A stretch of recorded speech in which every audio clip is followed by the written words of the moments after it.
5월 22일 지구의 끝인 피니스테레와 무시아에 다녀오다.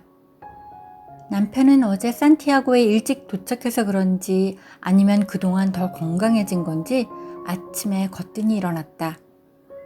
알베르게 분위기를 보니까 아침 일찍 일어나서 떠나는 사람도 있지만 까미노 일정을 끝내고 느지막이 일어나는 사람들도 있었다. 우리는 오늘 산티아고에서 하루 쉬면서 지구의 끝이라고 불리는 피니스테레와 예쁜 항구 도시인 무시아를 관광버스를 타고 다녀오기로 하고 원데이 트립을 예약했다. 걸어서 순례를 계속한다면 산티아고 데 콤포스텔라에서 무시아까지 3, 4일, 피니스테레에서 무시아까지 하루를 더 잡아 4, 5일 정도가 걸릴 것이다. 아침을 먹고 간단히 준비물을 챙겨서 출발 장소로 갔다. 선호 참가자를 곳곳에서 태우느라 시내를 빠져나가는데 다소 시간이 걸렸다. 여성 가이드는 스페인어와 영어로 번갈아 가면서 안내를 했다. 처음에는 탐브레 강이 흐르는 폰테 마세이라 마을을 찾았는데 중세에 세워진 아름다운 다리와 강물을 이용한 방앗간을 구경하였다. 강변에 자리 잡은 집들이 그림같이 아름다워서 사진을 많이 찍었다. 한참을 가다 보니 해변 풍경이 눈에 들어왔다. 바다를 보니 툭 트인 느낌이다. 곧 40m의 길이의 폭포가 바다로 떨어지는 에사로 폭포에 들렀다. 물 보라가 있는 장관이었으나 역광으로 사진을 찍기가 좋지 않았다. 배들이 정박되어 있고 주변도 잘 정비된 관광지 분위기가 났다.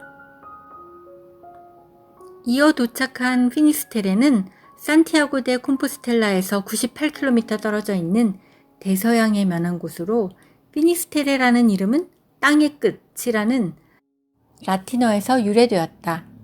성 야고보의 유해가 발견된 뒤 그의 길을 따라 산티아고까지 온 순례자들은 다시 이 지구의 끝을 보기 위해 이곳까지 걸어왔다고 한다.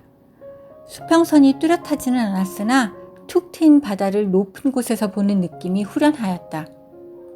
갈리시아 주에서 세운 표지석 킬로미터 0과 등대 앞에서 기념사진도 찍었다. 바다 쪽으로 더 다가가니 순례자들이 벗어놓고 간 등산화도 눈에 띄었다. 그동안의 고통과 드디어 도착했다는 환희가 교차했을 것이다. 가급적 남쪽까지 가서 사진을 찍고 버스로 돌아왔다. 다음 장소인 무시아에서 우리는 점심 식사를 했다. 돈키호테 식당에서 나는 문어 요리를, 남편은 닭고기를 먹었다. 문어 요리가 우리 입맛에 잘 맞아 맛있게 먹었다.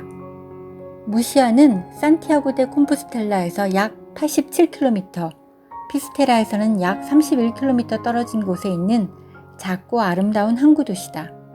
이곳에도 역시 킬로미터 0 표지석이 있다. 해변가 바위 능선에 있는 바르카 교회도 구경하고 교회 앞에 있는 커다란 바위에도 가보았다. 성모 마리아가 타고 온 돌배의 도체 흔적이라고 한다. 이 바위 밑에 있는 구멍으로 빠져나오면 병이 낫는다는 이야기가 전해져 치유의 바위라고도 한다. 우리도 줄을 서서 우리의 건강을 기원하며 구멍으로 기어 들어가서 빠져나왔다. 또 해변에는 엄청 규모가 큰 조형물이 있었는데 높이가 무려 11m에 무게가 400톤이 넘는다고 한다. 페리다라는 이름의 이 조각품은 2002년 이 해변에서 침몰한 유조선 프레스티지호로 인해 바다가 끔찍하게 망가졌던 사고를 기리기 위해서 만들어진 작품이라고 한다.